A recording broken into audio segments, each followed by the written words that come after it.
بسم اللہ الرحمن الرحیم۔ شروع اللہ کے نام سے جو بڑا مہربان اور نہایت رحم والا ہے۔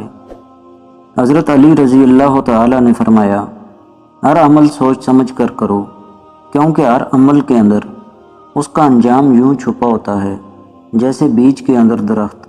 غم کی زندگی میں سب سے بڑی اہمیت یہ ہے کہ غم دل کو بہت نرم کر دیتا ہے۔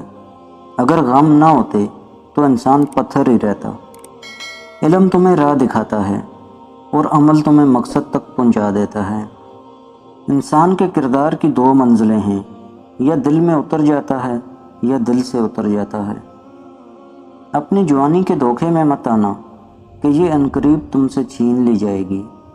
زندگی جینے کے دو ہی راستے ہیں، بھول جاؤ انہیں جن کو معاف نہیں کر سکتے، اور معاف کر دو انہیں جن کو بھول نہیں سکتے۔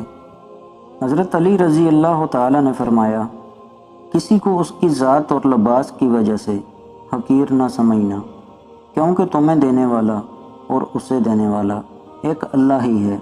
وہ اسے عطا بھی کر سکتا ہے اور آپ سے لے بھی سکتا ہے۔ حضرت علی رضی اللہ تعالی سے کسی نے سوال کیا کہ کس طرح پتہ چلے گا کہ انسان پہ آنے والی مصیبت سزا ہے یا آزمائش؟ آپ رضی اللہ تعالی نے جواب دیا، جو مصیبت انسان کو اللہ سے دور کر دے وہ سزا ہے، اور جو اللہ کے نزدیک کر دے وہ آزمائش۔ حضرت علی رضی اللہ تعالیٰ کا فرمان ہے کہ اگر زندگی کو ہمیشہ خوشیوں کے ساتھ گزارنا چاہتے ہو تو غمزدہ لوگوں کے غم سنا کرو، کبھی دکھی نہیں رہو گے۔